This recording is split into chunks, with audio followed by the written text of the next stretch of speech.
This video is based on the topic of external growth, looking at mergers and acquisitions. Now, it's crucial that when you're looking at your exams, you bring in your own context, especially in terms of your businesses. Now, there's many examples of mergers and acquisitions that have been very profitable, been very successful, and gone on to create synergy. However, you also need to consider the examples of failed mergers, and this is something that my students need to do a little bit more of. They need to think about, well, why could mergers and acquisitions fail, and what are real-life examples? And one of the best examples is the Daimler and Chrysler merger, which again, completely failed, with lots of really good reasons as to why. So what this video is going to look at is many of these reasons, and could it have been avoided, and what were the serious issues between the two companies. So, in 1998, Daimler-Benz, Germany's most profitable car company and owner of the world-beating Mercedes, revealed that it was merging with Chrysler, the smallest but most efficient of the America's big three car producers. So the two companies embarked on a cross-border deal based on what seemed to be an impeccable industrial logic. So you could argue that you've got two international companies maybe wanting to create or gain more market share within those countries, and therefore using local knowledge, it could have benefited them from joining together.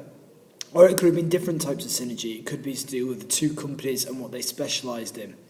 So, the business backgrounds to the deal shows why both companies were willing to take on such problems. By the mid-1990s, Chrysler had survived near bankruptcy and a failed hostile buyout. Chrysler was lean and had trendy designs, but where was it going? So you could argue, was it a risk for Daimler-Benz to actually, I suppose, go ahead with this merger?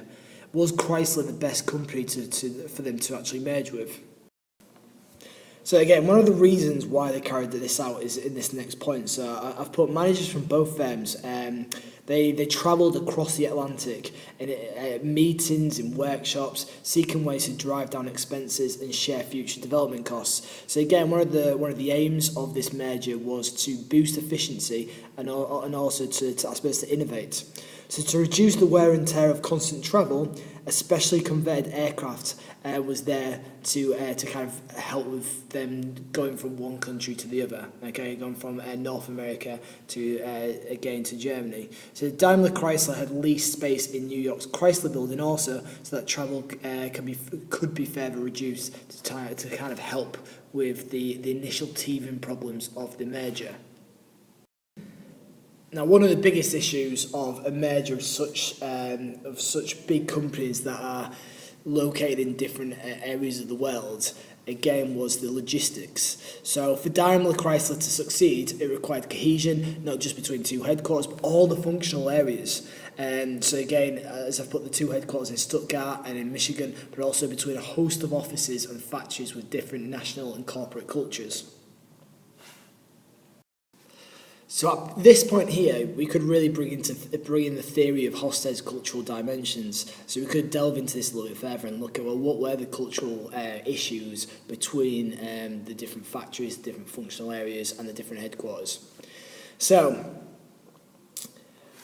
as I've put here, three big issues preoccupied the Daimler team. First, against the background of consolidation in the car industry, they were trying to put together two companies with strong and distinctive heritages. So how could they do this? So number one, difficulties were aggravated by a justifiable feeling among those on the American side that this was no merger of equals, but rather a deal in which Daimler was calling the principal shots. So it was almost as if, again, Daimler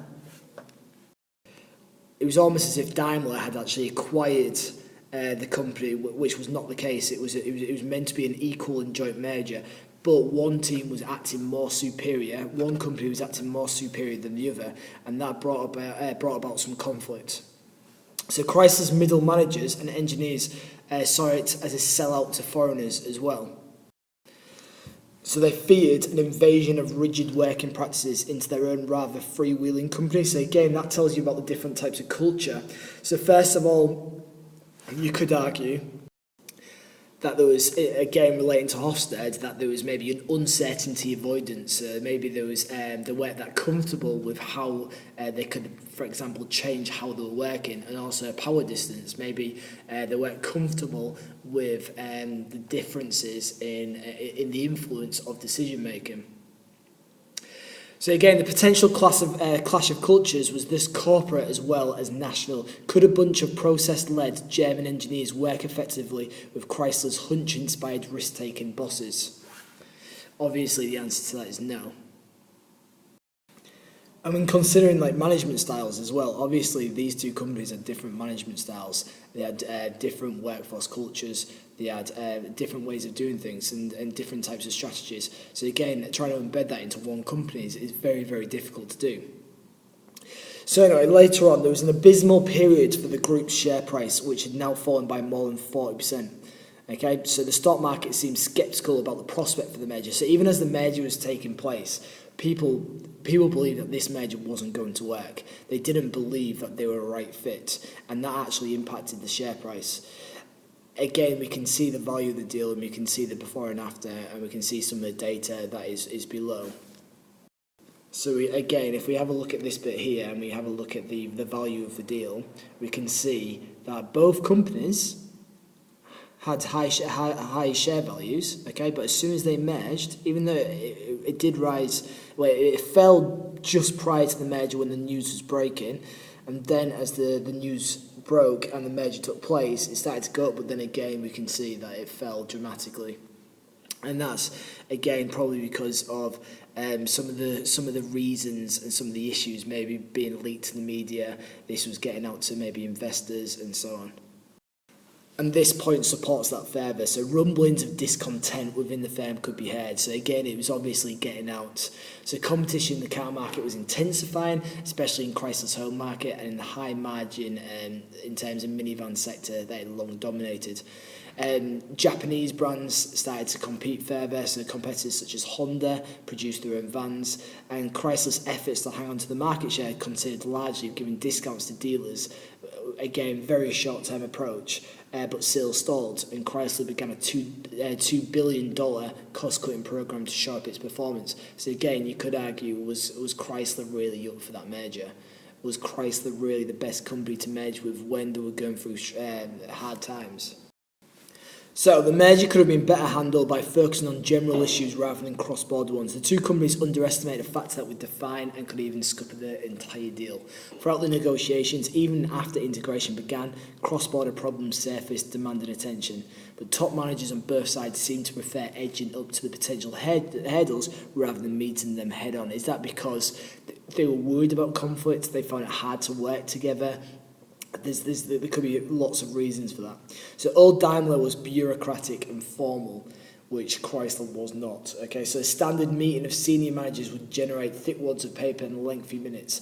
After months of influence by the American more spontaneous behaviour, most presentations did become oral and a one-page memo summarising proceedings. I mean, that is just one very, very tiny example of the differences between the two. But that was one of the compromises they were able to make. Imagine the larger problems and the larger differences where they couldn't actually find a compromise. So some barriers were harder to overcome. At the time of the merger, senior Chrysler managers became rich as share options suddenly became hugely valuable. That triggered concern in Germany that Daimler bosses might become greedy. It also served to highlight deep-rooted differentials in pay. Typically, the Americans were taking home 2, 3, or even 4 times as much as their German equivalents, which you could see that obviously that was going to bring about conflict, people questioning why that was the case. So at the same time, even though those again accusations that the Americans were better paid, the Americans were actually they believe the Germans were quite wasteful over their expenses. So some Daimler executives routinely travelled first class to get to meetings or stayed at top flight hotels over the weekend, which Chrysler believed wasn't necessary, and again was just causing additional costs to the company. So DaimlerChrysler had some high profile departures. The controversial exit of Thomas Stolkamp, former president of Chrysler, had a fervent believer in the importance of thoroughly integrating the two companies. So Mr. Stolkamp had been undermined by the Germans for weeks before, and again he was ordered to fire him. So what happened was, so in the end, the merger it failed to deliver on the promises that they thought it would. The company's financial record was pretty lacklustre.